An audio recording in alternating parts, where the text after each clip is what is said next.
There's a revolution that happens around the age of 42, and you can either have a midlife crisis or you can have a cosmic awakening. I'm about 3 weeks into my Uranus opposition right now, and I just wanted to get on here and share a little riff about how that's going. My natal Uranus is at 0 degrees Sagittarius. Currently, Uranus is transiting at 0 degrees Gemini.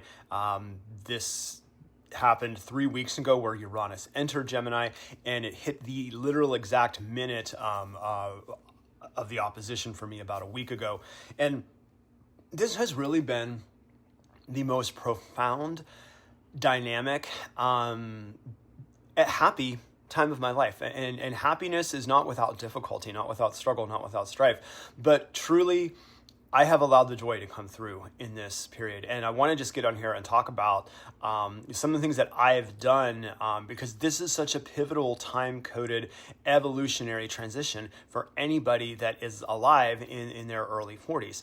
Uranus opposition typically happens when you're around somewhere between like age 41 to 44. It depends on exactly what degree Uranus is at in your natal chart, and then what the planetary cycles of the retrogrades and such are going to be when you're going to experience Uranus opposition. And this is the classic midlife crisis scenario. This is usually when, the guy leaves his wife and marries a secretary and buys a red Ferrari. But this is the Aquarian Age, and we don't have to have a crisis in the Aquarian Age. We can have a breakthrough, and that's what I intend to do. So I have natal Uranus in the second house, which means I signed up for a lifetime of having a revolution in my own self-worth and in understanding that my value and the safety that I feel within is self-generating. It's not coming from external sources. My opposition is happening in my 8th house, which is all about basically emotional intensity. I mean, it's sex, it's death, it's other people's money, it's transformation. But really, emotional intensity is a big part of that because you've got the Scorpio archetype in the 8th house.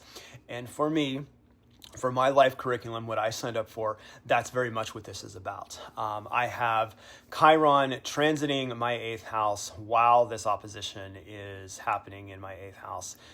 So it's no accident that these things are coming up in my life in the way that they're coming up.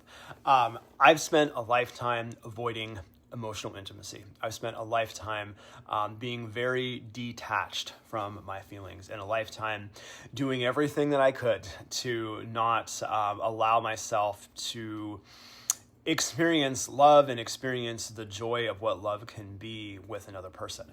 And so what happens at Uranus opposition is the old stories, the old patterns, the things that you bury deep inside that you didn't want to address, those come up to the surface, and they come up to be addressed. They come up to be called out, and they ultimately come up to be transformed. They don't come up to hurt you. They come up to radically liberate you. But most people avoid it. I mean, most people don't want to do the change. And so the Uranus opposition oftentimes plays out as a time of intense crisis. Well, thanks to Barbara Hand Clow, I have a lot of gratitude for that woman. I've known about Uranus opposition for many years, and I've known it was something to prepare myself for. So I educated myself, one, about what it was. I read a really good book called Astrology and the Raising of the Kundalini that Barbara Hand Clow wrote. Highly recommend everybody read that. Even if you're 20 years old, read it now. Prepare for it, because trust me, you're going to want to.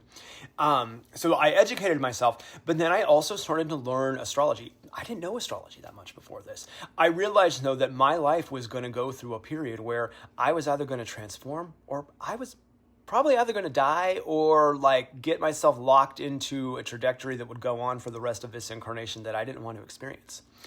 So I learned what it meant to have Uranus in the second house. I learned what it meant to have Uranus transiting in my 8th house during this opposition. And I quickly realized I was going to have to do something that was really uncomfortable.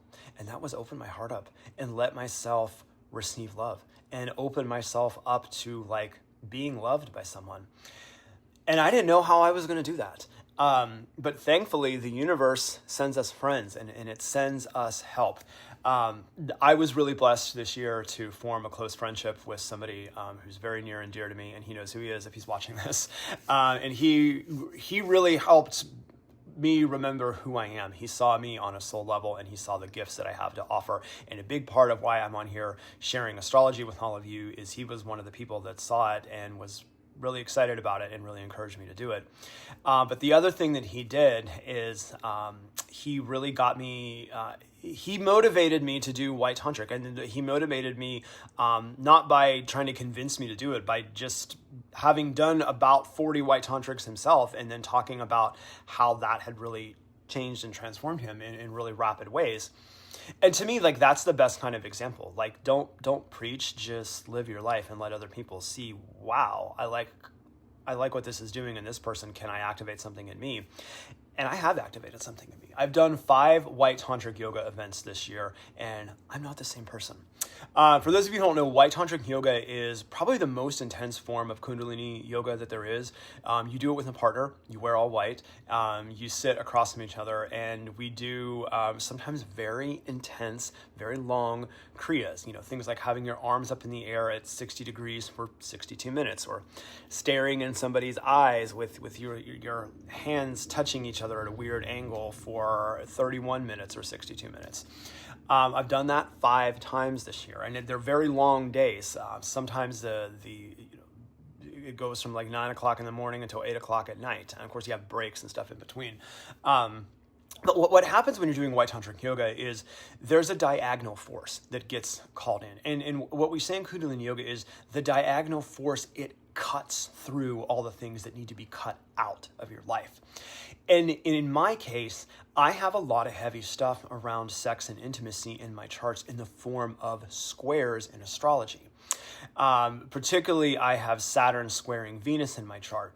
So what White Tantric Yoga literally does is if you've got a square somewhere in your life or somewhere in your chart, it takes the diagonal force and it cuts through that square in half. So then instead of one obstacle, you have 2 triangles. And of course, we say in astrology that a trine is a beneficial object. And I've watched that happen in my own life. I have watched what has been my greatest struggle, which is allowing myself to be emotionally vulnerable, allowing myself to have real love and real intimacy in my life.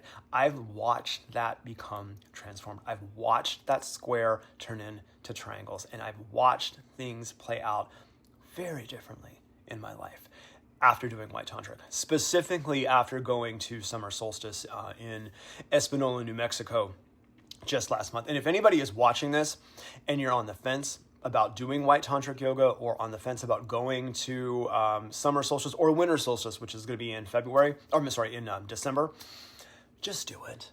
Just allow yourself the experience of radical transformation. Your transformation, it's going to look different from mine. Your experience, it's going to be different from mine. Your Uranus opposition, it's going to be different from mine. But the commonality is all of us are on a journey to grow, change, transform, and evolve. And White Tantric Yoga is the thing that'll get you there faster than anything else. I am personally testifying to that. I've done 5 of them this year. I'm going to do at least 4 more. I might end up doing a 5th, another one to do a total of 10, but I'm definitely going to be doing a total of 9. And the miracles in my life this year have been profound. And, you know, that's what happens. That's what you want to be doing during Uranus opposition. You want to be doing really uncomfortable work on yourself. You want to be doing work that's going to open you up, that's going to crack you open. I felt like I had open heart surgery up there on that mountain in Espanola, but in the best possible way, because my heart left so full. And I left so fundamentally changed. It's funny, my friend and I, we took pictures of ourselves at this coffee shop drinking matcha right before we went up the mountain at the beginning of summer solstice and did the White Tantric. And then after White Tantric was done, several days later, we took pictures again with matcha at this coffee shop. And both of us looked lighter. Like physically, it looked like we had lost weight, even though we hadn't exercised at all week. And just energetically, we both looked lighter. Now, he's dealing with a whole other host of circumstances than I'm dealing with. And White Tantric worked differently with him and everybody else that we were with, all of our friends that were there, than it did me. But everybody who was there, everybody who was in our group, and people we just kind of casually talked to, they all said the same thing. Like, wow, I'm radically transformed. And so this riff is really just all about Uranus opposition is, I think, one of the greatest gifts that the cosmos, that the divine, that the creator gave us in the form of time-coded evolution, because you signed up to do very specific work in this life. And we get these coded times in our evolution where we can really maximize and we can really grow very fast and very profoundly. And that's what Uranus opposition is. So if you're watching this and you're about to go through Uranus opposition, or you're just like not really sure how to grow and evolve your life, just know there are tools or there are modalities out there. I'm a big kundalini yoga person. I know that's not a practice that resonates with everyone, but there is something that resonates with you, and find it. And going to the gym, that's great, but that's not a meditation. That's not a higher practice. It needs to be something spiritual. It needs to be something that's beyond you, that connects you back to your infinite source. And there are multiple paths, multiple lineages, multiple ways of doing that. But it's so important. So I'm very grateful to not be having a midlife crisis. I'm very grateful to be having a cosmic jailbreak, a breakthrough. And I'm going to be riding this out for about another 10 months. That's about how much longer I have with Uranus opposition. And I expect my life is going to look very different at the end of it than it does even right now. And I'm okay with that. I am excited about all the changes that are coming up, because I know that my soul is on the right path, because I'm growing, I'm changing, and I'm evolving, and I'm turning those squares into triangles with that 60-degree diagonal force. So if you are going through Uranus opposition, or you're just kind of struggling in general, drop a comment. Let's talk. And if you have questions about your chart, about maybe where Uranus is and what that means in your life and in your life path, feel free to drop that in the comments. You can DM me. I do offer readings. I'd be happy to look at your chart, especially if you're going through Uranus opposition.